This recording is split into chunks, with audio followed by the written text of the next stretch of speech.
Stanford campus roared with applause. Twin sister Eliza got European trip. I received a $10 Starbucks card. Note handwritten on it, "Gratitude makes life richer." Everyone laughed. Called it cute. They had no clue. For 18 months, every mortgage payment keeping our red brick Palo Alto house alive came from my bank account, not theirs. That day, standing in my black gown next to Eliza's perfect smile, I realized truth. My family didn't raise daughters. They built financial investments. When I finally stopped paying, they didn't lose money. They lost their public facade. That consequence, they never saw coming. When people discuss family, they picture Sunday dinners, shared laughter, oven smell.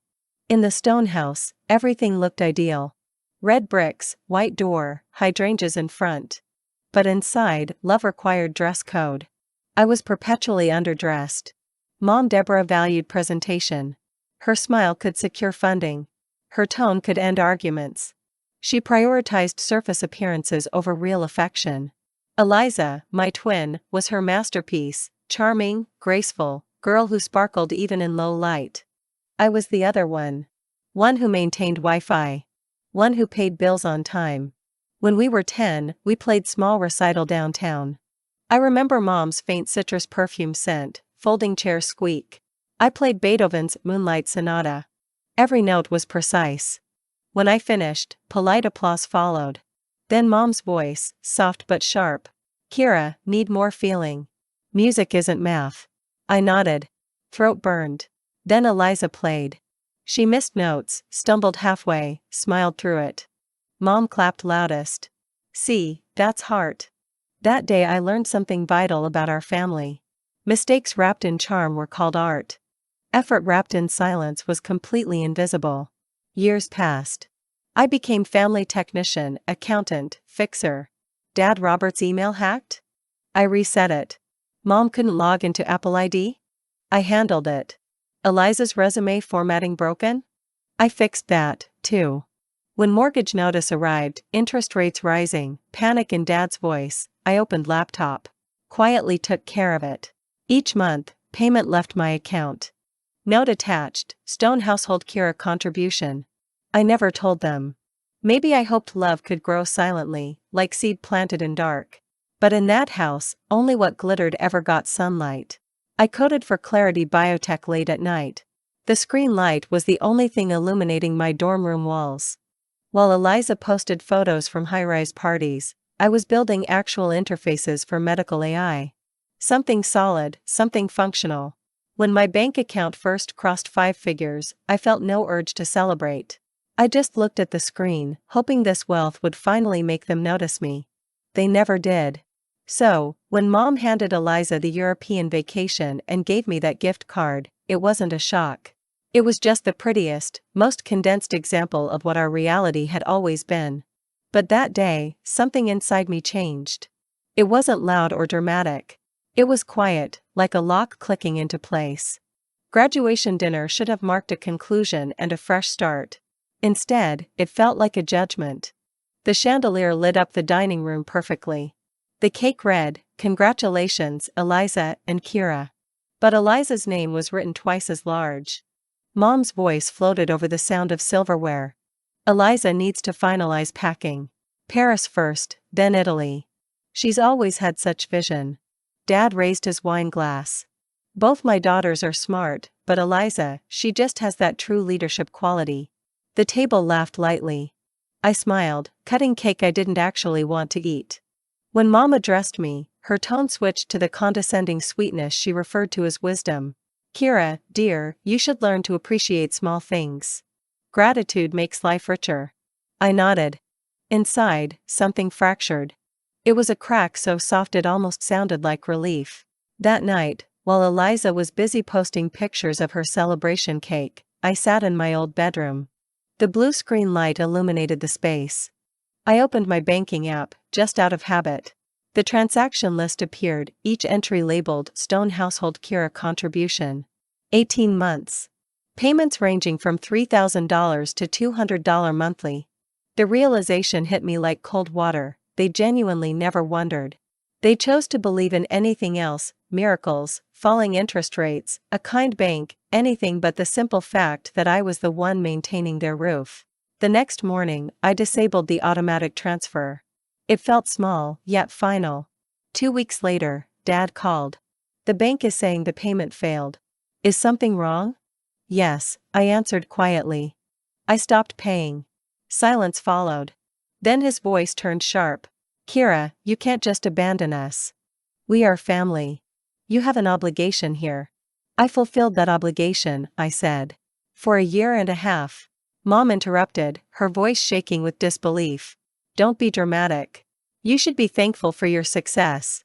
Don't let money turn you arrogant. I almost laughed. I'm not arrogant, Mom.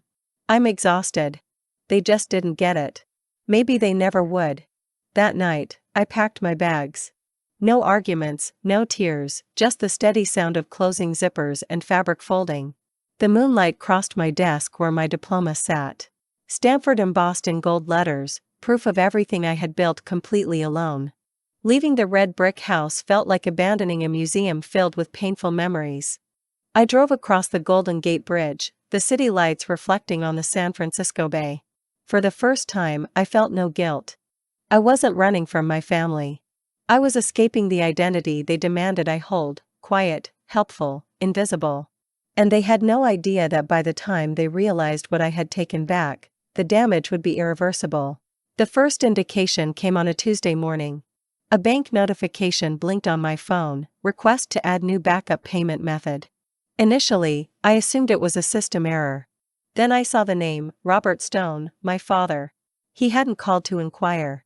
He had simply attempted to forcibly reconnect my banking account to their mortgage system, operating under the assumption that my money remained family property by default. I stayed completely still, my coffee forgotten next to the keyboard. Then I called the bank directly. The agent's voice was soft and apologetic. We just need verification. Did you approve this request? No, I stated firmly. Freeze that account. Log this activity. I need a formal record of every attempt. Calm professionalism returned to me instantly. I noted the case number, time, and date. Then I opened my laptop and created a new file labeled Evidence. Inside, I began collecting everything: payment confirmations, bank correspondence, call logs. I was not reacting emotionally. I was being methodical. Each file was an unseen weapon, quietly being sharpened. 2 days later, I drove back to Palo Alto. The house looked unchanged. Roses perfectly trimmed, porch light glowing. But the atmosphere inside was different. It felt heavy. Mom Deborah sat on the sofa, her eyes strained. Dad Robert stood near the window, his jaw clenched tight. Eliza leaned against the wall, watching, arms crossed. Dad started the conversation. We need to talk. Do you realize the consequences of foreclosure? I looked him in the eye. Then perhaps you will finally understand the true cost of living off someone else's success. His tone immediately hardened. Don't speak to me like that. This is your family. And I am a member of it, I replied calmly. But I am not your personal bank. Mom's voice intervened, sounding desperate. Kira, please. You don't need to make this situation worse than it already is. I took a slow breath. You made it worse when you treated my trust like an easy-access ATM code. Silence filled the room. The grandfather clock ticked heavily. Eliza finally mumbled, "You are overreacting. You could have just discussed it with them." I turned my focus to her, remaining calm but cutting. You mean, like when you got a European trip, and I received a $10 speech on financial appreciation? Her composed smile completely vanished. I scanned the living room. The family pictures, the Wi-Fi router I installed, the framed "Together we are stronger" quote Mom cherished.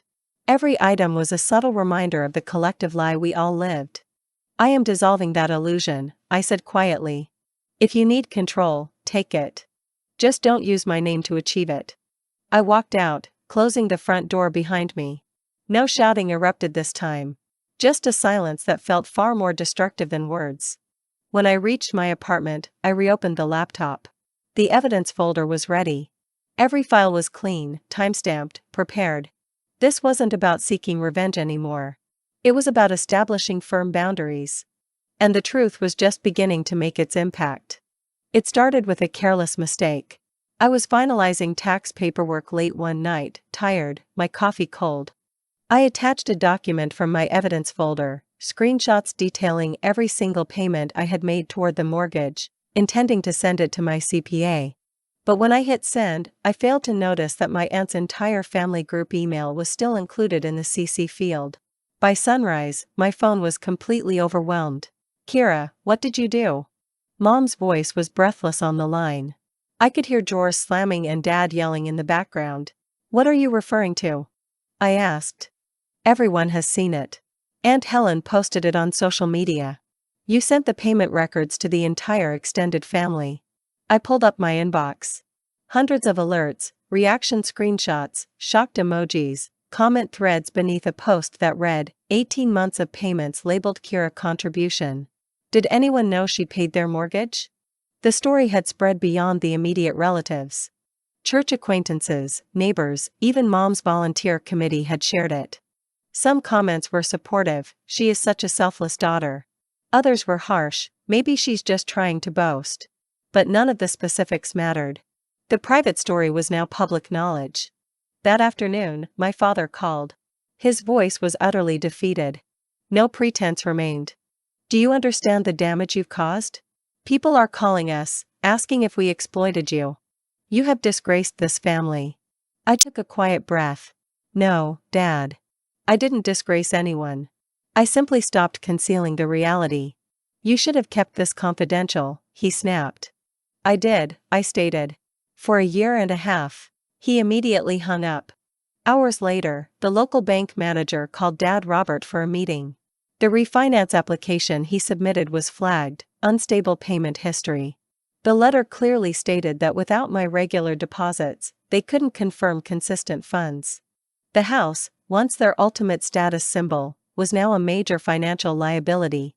I felt no satisfaction, only strange quietness. Justice often doesn't involve yelling. Sometimes, it just quietly adjusts the balance sheet. Within weeks, the Palo Alto house was listed for sale. Neighbors started whispering. Aunt Helen apologized privately, claiming she never meant for the details to circulate so widely. But it was too late. The stone's perfect public image had fractured like dropped ceramic. I kept focusing on work. At Clarity Biotech, my projects grew rapidly. Colleagues started using my term for design, quiet precision. It became my operating motto. An investor from the Stanford Tech Hub reached out regarding a fellowship. I hesitated before accepting. Returning there felt odd, like entering a place that once made me irrelevant, now with attention focused entirely on me. At the presentation, I spoke about user-centric design in health technology, emphasizing how structure and empathy actually save lives. The lead judge shook my hand. "This," he stated, "is what measurable impact looks like." That single statement validated me more than all the praise I never received at home. Within months, I founded Nexus Health Design. I rented a small space in Mountain View. Brick walls, used desks, sunlight flooding through the tall windows. On the wall, I taped a simple sheet of white paper with black marker. "We design clarity for those who save lives." First contract came from Clarity Biotech itself. Then another from a prominent cancer detection startup. Every paid invoice felt like reclaiming a piece of myself. Still, late at night, I sometimes checked my phone, half expecting another message from Mom Deborah. It came sooner than expected. Eliza texted, "First, Mom is sick. Dad is depressed. They're losing the house. You caused this." I read the message twice. I replied simply, "No, Eliza. They did." 2 days later, she appeared at my office. Same perfect hair, same expensive designer coat, but her eyes looked hollow. She stood amidst the potted plants and prototype sketches, scanning the space. She seemed to be searching for evidence that contradicted my success. "Mom can't sleep," she said softly. "Dad is falling apart. If you just helped, like before." I interrupted her. "Like before? When I paid silently and you all called it luck?" Her lips trembled. "You've changed." "I had to," I said. "You only valued me when I was useful." She looked ready to argue, but had no words left. She turned and left. Her perfume scent quickly dissipated down the hall. That evening, I drove past the old neighborhood. The red brick house was dark, for sale sign staked in the lawn. Through the window, I saw boxes stacked where shared laughter once resonated. I parked for a moment, hands on the wheel, watching streetlights stripe the windshield gold. My chest felt no pain. I was calm, like I'd been holding breath for years, and finally exhaled. The next day, local paper ran small piece, family home foreclosed amid mortgage dispute. I didn't bother reading it twice. Weeks later, while prepping conference slides, I got an unexpected call from Mom Deborah. Her voice was small, edges cracked. "Kira, I just wanted to tell you I'm sorry." Those words had lived in my mind for years, but I never expected to hear them spoken aloud. "I know exactly what I did," she whispered. "I treated you like an income source, not my daughter. Now I see the true cost." I remained silent, letting her speak. For once, she offered no excuses. Finally, I spoke. "I forgive you, Mom.